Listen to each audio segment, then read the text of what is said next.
لە مەراسیمێکدا و بە ئامادەبوونی خەڵکی گوندی بێلەنگر لە قەزای سۆران مزگەوتی گوندەکە کرایەوە. گوندی بێلەنگر لە قەزای سۆران پێکهاتووە لە زیاتر لە 100 ماڵ و بەهۆی زۆری دانیشتوانی گوندەکەش پێویستی بە دروستکردنی وەها مزگەوتێک هەبوو. خێرخوازێکی شواکەسکردنی بە ئەرکێکی ئاینی لەسەر ئەرچی خۆی هەستا بە دروستکردنی مزگەوتی بێلەنگر. خاوڵاتیانی گوندەکەش سوپاسی ئەو خێرخوازە دەکەن کەوا هەستاوە با دروستکردنی مزگەوت لە گوندەکەیان. ئێمە بەناوی خەڵکی گوندی بێلەنگری دەڤەری باڵەشیان زۆر سوپاسی ئەم بەڕێزە ئەم حاجی خۆشەویستە حاجی ڕەشید دەکەین.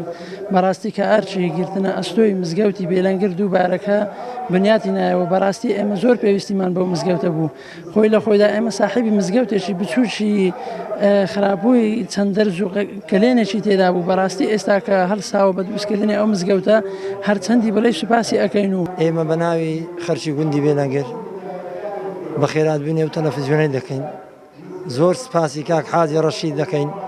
پێویستیمان زۆر پێ بۆ ئەم مزگەوتە کۆنەی لۆنوژەنی کردین و لەبەر ئەوەی زۆرینەی خەڵکی هەرێمی کوردستان موسڵمان و کەسکردنیان بە ئەرکێکی ئاینی و بۆ زیاتر ئاشنابوون لە ئاینی پیرۆزی ئیسلام زۆربەی مزگەوتەکان لەلایەن خێرخوازانەوە دروست کراون و نۆژان کراونەتەوە. ئەم گوندە طبعاً گوندێکی گەورەیە تقریبا نزیکەی 100 ماڵ دەبی. بەڕاستی پێویستە پێشتر مزگەوتێکیان هەبوو بەڵام مزگەوتەکە تقریبا لەکەڵ کەوتبوو. خەڵکەکەش بە خۆیان بەڕاستی نەیان دەتوانانی مزگەوتێکی ئاوا بەم شێوە ڕێک و پێک و منتەزەمێت دروست بکەن. خوای گەورە خێری و پاداشتی کاک حاجی ڕەشید بداتەوە کە لە دوورەوە لە هەولێرەوە هات لەو گوندەدا ئەو مزگەوتەی دروست کرد. بارودۆخە پێویست بەوە ئەکات هەموو تاکێکی کورد ئەوانەی کە خوای گەورە پێی داون هەوڵی ئاوادانکردنەوەی کوردستان بدات و لێرەشەوە داوە لە خێرخوازانەکەین لە ئەنجامدانی ئەو پرۆژانە دروستکردنی مزگەوت و لە پرۆژەکانی تری دروستکردنی قوتابخانە و نەخۆشخانە و بنکە تەندروستیەکان بەردەوام بن.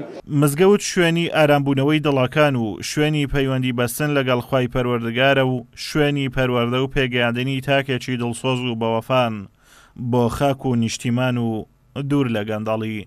ئازاد ئۆمەراوەی کەناڵی ئاسمانی پەیام، گوندی بێلەنگر، قەزای سۆران.